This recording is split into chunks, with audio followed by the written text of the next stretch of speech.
Social media is all around us and it affects our lives whether we want it to or not. Social media is in our daily tasks and it is in how we do business with the world. It affects us everywhere.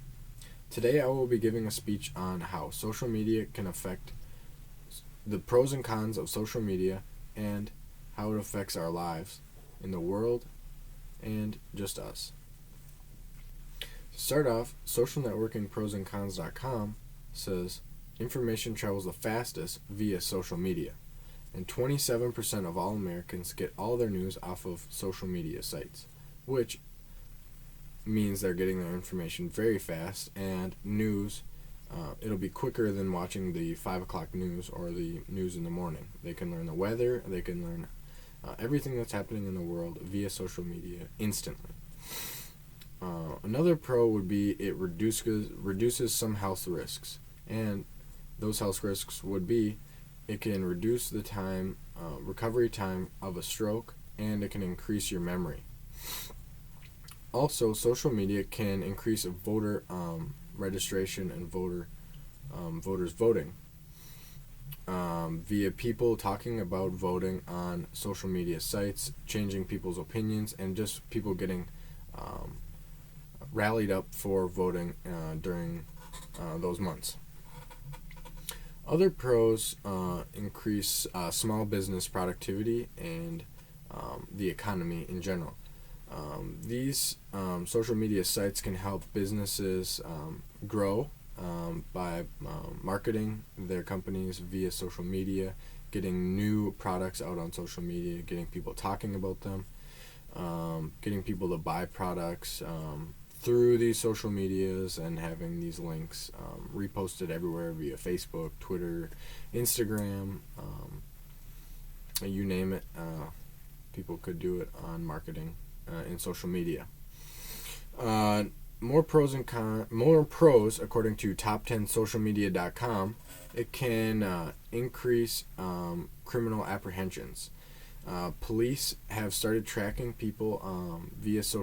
tracking criminals via social media, by criminals still being so addicted to social media.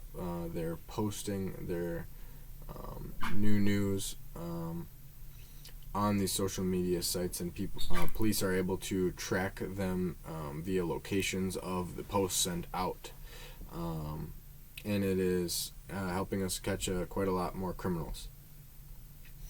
Another one would be it can just create new connections in general and help us network, and it can help shy people meet new people out in the world. Because you don't have that face-to-face interaction, people can be more outgoing on social medias, even though they could be shy in person.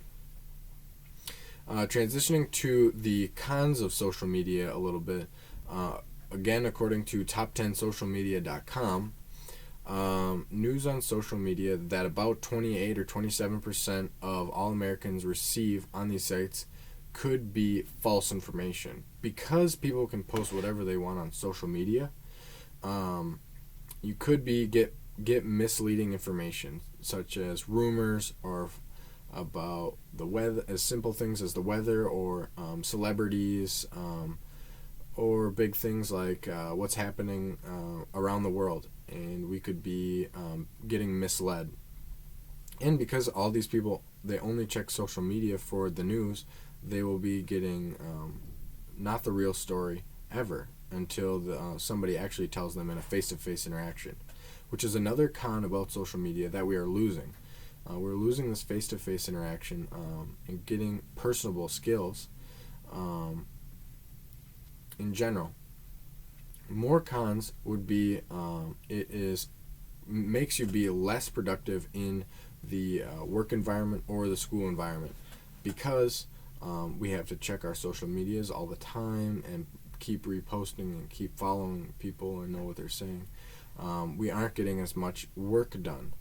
More cons, according to education.com, would be that people are developing more relationship problems via social media because people are creeping on other people and creating more connections and maybe finding the right person out there instead of saying, with who they are right now, they can find someone better, and no one would ever know about it because you didn't have to have a face-to-face interaction with anybody. Another one is promoting crime. Crimes, especially gangs and other people, are posting on social media about, hey, join my gang, stuff like that, and it's spreading, and they're getting a lot of support via this.